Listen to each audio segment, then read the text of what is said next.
Entorno militar martiano. Argumentar que en la familia Martí existieron militares que influyeron positivamente en el adolescente José Julián, para convertirse en mayor general del Ejército Libertador Cubano, utilizando esta nueva faceta en la educación es el objetivo de la investigación realizada.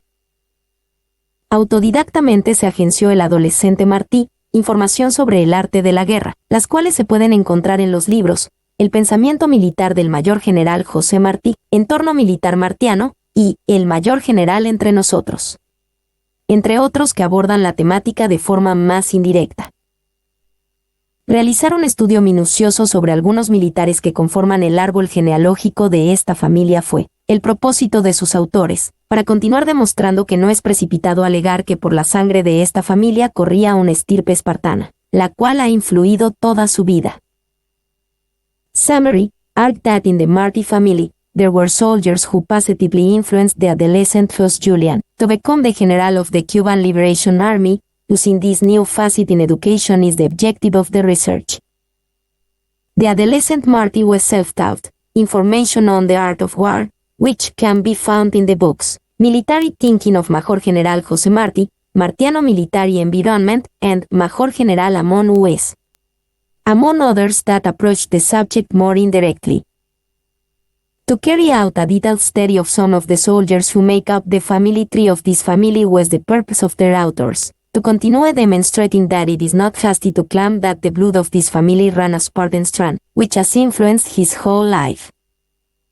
Palabras claves: estratega, militar, arte de la guerra, político, militar, mayor general, conspirador.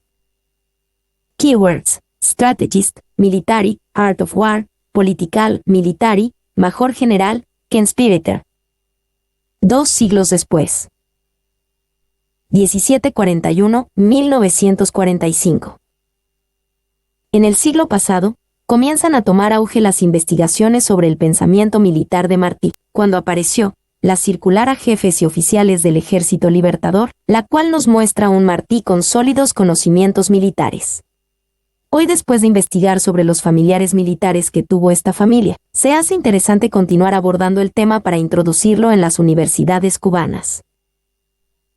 En el año 1973, el investigador Francisco Pérez Guzmán confeccionó el artículo Martí Mambí y continúa escribiendo en la revista Verde Olivo sobre el tema, aportando otros trabajos sobre esta nueva faceta del ideario martiano. Se puede catalogar como uno de los investigadores que más incursiona en esta arista, aportando entre otros artículos El pensamiento militar de José Martí, La guerra silenciosa de José Martí y Algunas consideraciones militares de José Martí acerca de la guerra.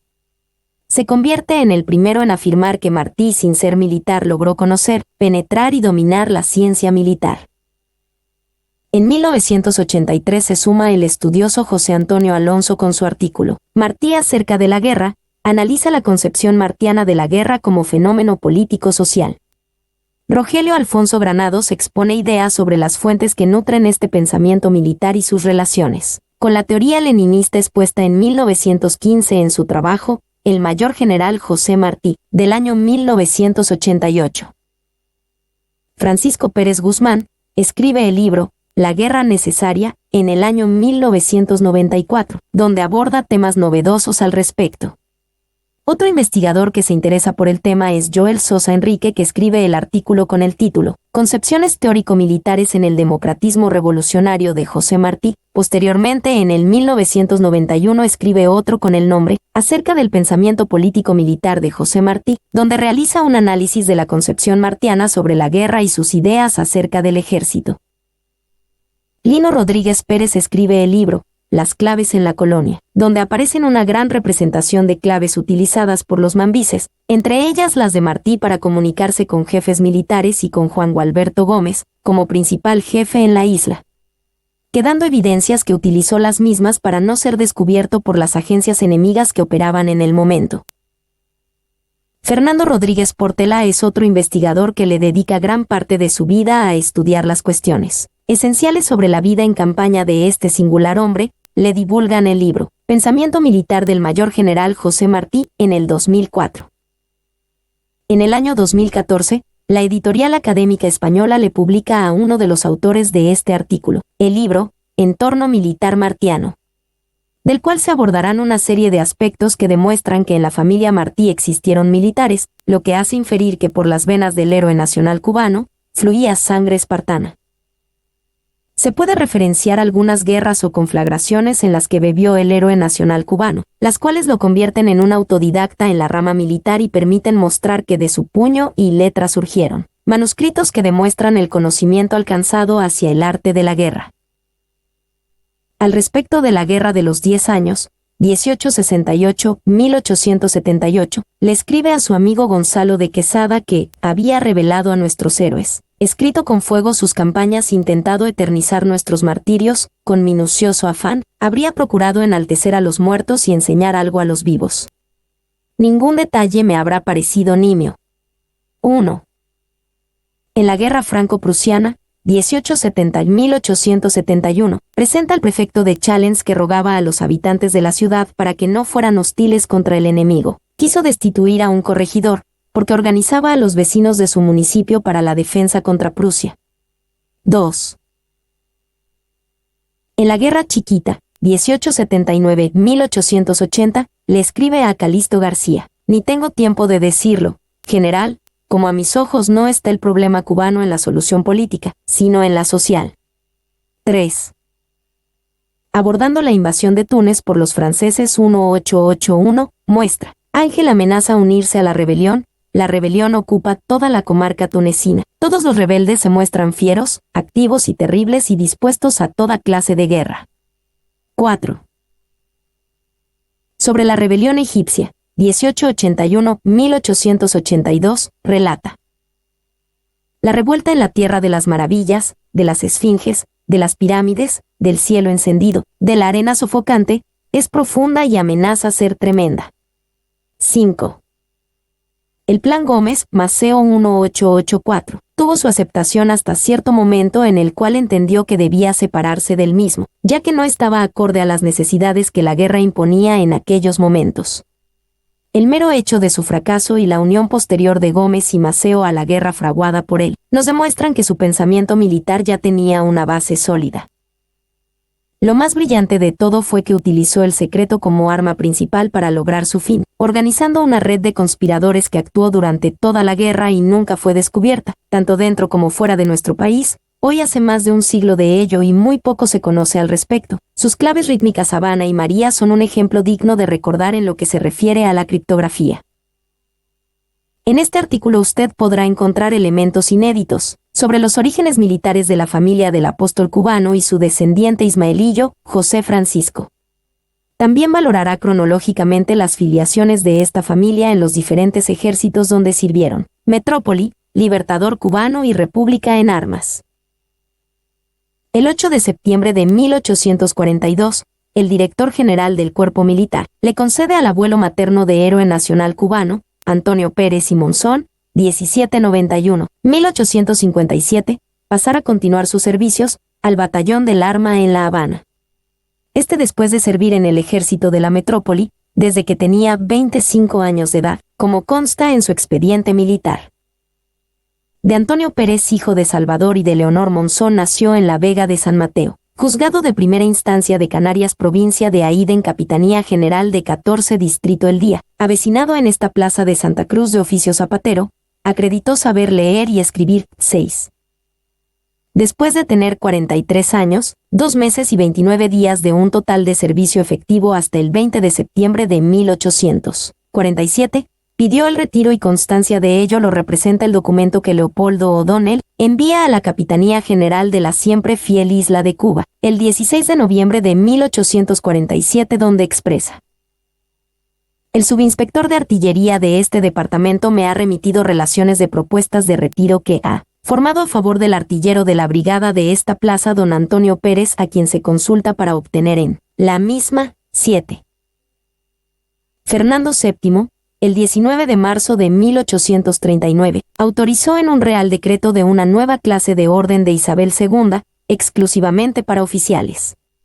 Es esmaltada y con centro de oro o metal dorado, la cinta seguía siendo azul celeste. En el anverso, aparece el busto de Isabel II, reina de España. mientras que en el reverso se conserva el monograma MYL y se le añade la inscripción al mérito militar. Por su buen servicio prestado en la colonia, fue condecorado con esa cruz honorífica de Nuestra Señora Doña María Isabel Luisa y por otros premios obtenidos. Se le agregó al tiempo de servicio 2 años más. Al parecer, cuando Antonio viene a vivir en la Perla de la Corona, trae a su esposa e hijas. Entre ellas se encontraba Leonor, la que sería en un futuro cercano la madre del héroe nacional cubano. Este teniente músico de artillería debió estar muy contento porque sus hijas se casaran con oficiales del ejército de la metrópoli. Ella, Rita, casada con Juan Martín Rodríguez, mientras que Joaquina contrajo nupcias con Diego Lebrón López. Estos fueron tíos del delegado del Partido Revolucionario Cubano, los cuales sirvieron en el ejército de la metrópoli.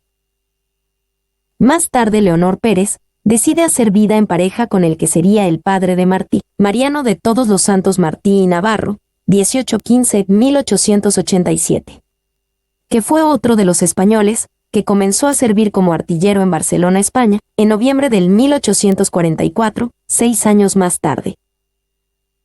En 1850 España envía a Cuba 4 batallones, 4 escuadrones y una batería de artillería. Mariano formó parte de esa tropa, ya con el grado de sargento primero, con el que se destacó por su desempeño en el Castillo de la Cabaña. Se le caracterizó como un hombre ágil, enérgico, leal y exigente en el mando. 8. Seguro que Anáhuac, seudónimo empleado por Martí, algún día de su vida cuando pequeño, tuvo que relacionarse con alguno de sus tíos o padre, vestidos de oficiales. Es bueno referirse que en la casa de la calle Paula, primero le fue alquilada a Juan Martín, cuando éste había procreado 3 hijos, anteriormente había vivido en la cabaña.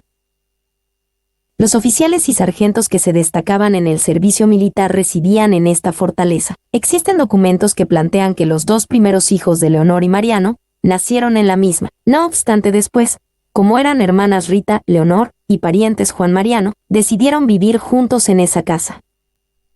En los bajos, Juan y familia, mientras que en los altos Mariano y Leonor. Esto se puede corroborar leyendo detenidamente el siguiente fragmento. El sargento Martí Navarro ocupará los altos de la misma, tan pronto contraiga matrimonio con la señorita Leonor Antonia de la Concepción Micaela Pérez Cabrera, 9. Esta familia fue formada en los reglamentos militares. Cuando en una casa el padre es militar, en ella predominan el orden y la disciplina, así que en la que le tocó vivir al apóstol cubano, tuvo 2 militares. Seguro que los hombres de ese tiempo eran estrictos en cuestiones de conducta y por ende sus costumbres. Por ello, Martí se espigó alrededor del régimen castrense. Como se puede apreciar hasta el momento, el árbol genealógico de la familia Martí, en lo que respecta a vestir uniforme, sería solo en la isla de Cuba. Puede ser que en Filipinas también haya ido a parar algún militar de esta familia o quizás a otra de las islas que eran de la metrópoli en aquellos momentos. Sería interesante investigar este aspecto. Como se referencia anteriormente, Juan Martín fue tío político de quien fuera ascendido a mayor general, el 15 de abril de 1895 en plena Manigua cubana. Lo anterior muestra que José Julián vivió los primeros años de su vida rodeado de su familia, que era una familia extensa en la cual la gran mayoría de sus hombres eran militares, que sirvieron principalmente en la artillería. Esta fue el arma en la cual se desempeñaron, siendo ascendidos en ella. Un ejemplo se puede observar en la siguiente referencia, donde se muestra que Juan Martín y Navarro, primer teniente de artillería de la Real Fortaleza de la Cabaña, 10. Una hipótesis pudiera ser que en la niñez del más universal de todos los cubanos, se fue conformando lo que sería en la práctica de forma oculta, un sentimiento de soldado de las ideas, que lo llevó intrínseco toda su vida, y le permitió formarse como un combatiente, ya que sabía desde niño, cuando fue con su papá a Navána, que lucharía por aquellos negros que vio azotar en un bocabajo. Estaba predestinado a realizar algo grande por su patria y lo hizo. Estuvo en contra de que su amigo se alistara en el ejército de la metrópoli y esto le costó la cárcel, pero no cejó en el empeño, como nunca han cejado muchos de los hijos de esta isla. Escribió los horrores del presidio, después que salió de las canteras de San Lázaro. Se convirtió en uno de los jefes más distinguidos en el exterior. Investigó las principales causas por las que los españoles arrebataron la victoria en la Guerra de los 10 años. Sabía que no podían seguir sucediendo. Cuando el mayor general Calixto García Íñiguez viene a combatir por la independencia de Cuba. En una carta, le ordena al último peleador que no continúe en el campo de batalla. Yo le aconsejo como revolucionario y como hombre que admira y envidia su energía, y como cariñoso amigo, que no permanezca inútilmente en el campo de batalla al que aquellos a quienes sube de hoy defiende son impotentes para hacer llegar a usted auxilios. 11. Pues no había forma de hacerles llegar armamentos y otros pertrechos de guerra.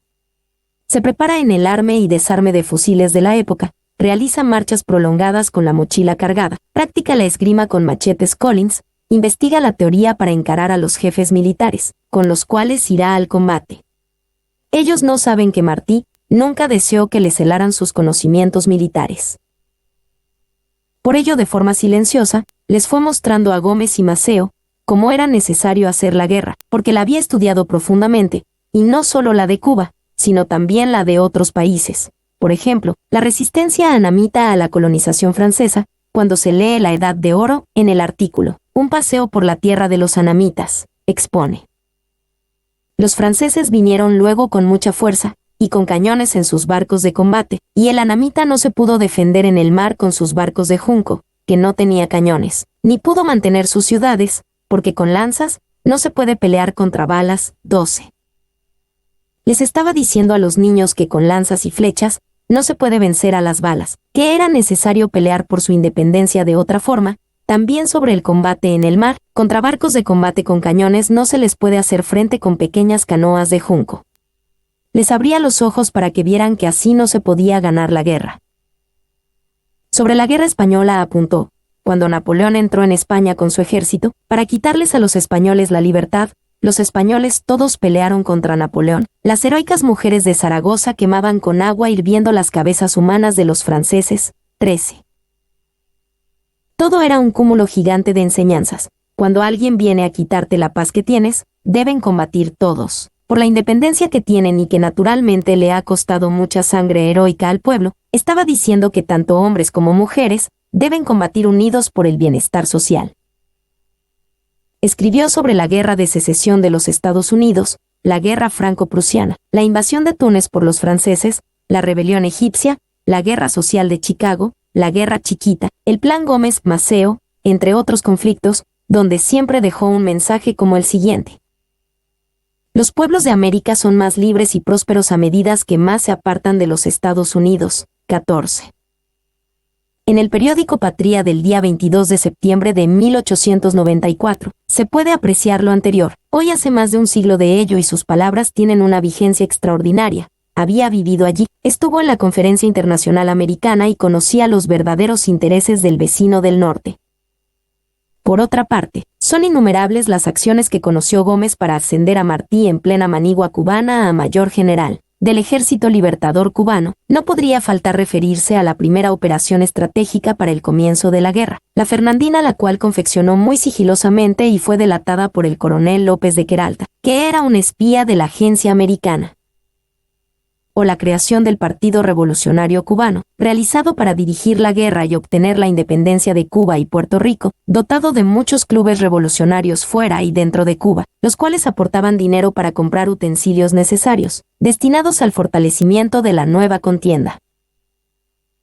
Tampoco, la agencia secreta que radicó en Cuba, en la guerra necesaria y nunca fue descubierta, la cual era dirigida por José Candelario Pons y Naranjo, el general Luis. ¿Cuántos elementos muestran a un Martí diferente al que se conoce? ¿Cuántos desvelos por la patria? ¿Cuántos mensajes cifrados entre él y algunos generales o con Juan Gualberto Gómez?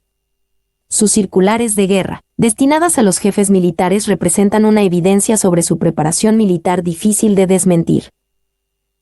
Innumerables son los ejemplos, como incalculable fue su valentía aquel 19 de mayo, cuando salió galopando al encuentro de aquellos 3 disparos que cegaron su vida. Sabía que no regresaría nunca más a los Estados Unidos, su hora había llegado. Caer allí, junto al último peleador, callado, ese fue su destino, como lo profetizó, viviré después de muerto.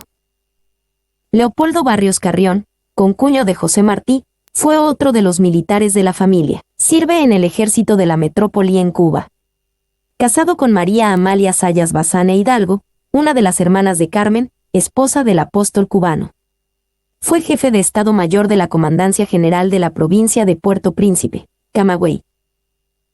Con grados de comandante pudo recopilar datos sobre la ciudad que dirigió, lo que le permite confeccionar varios libros.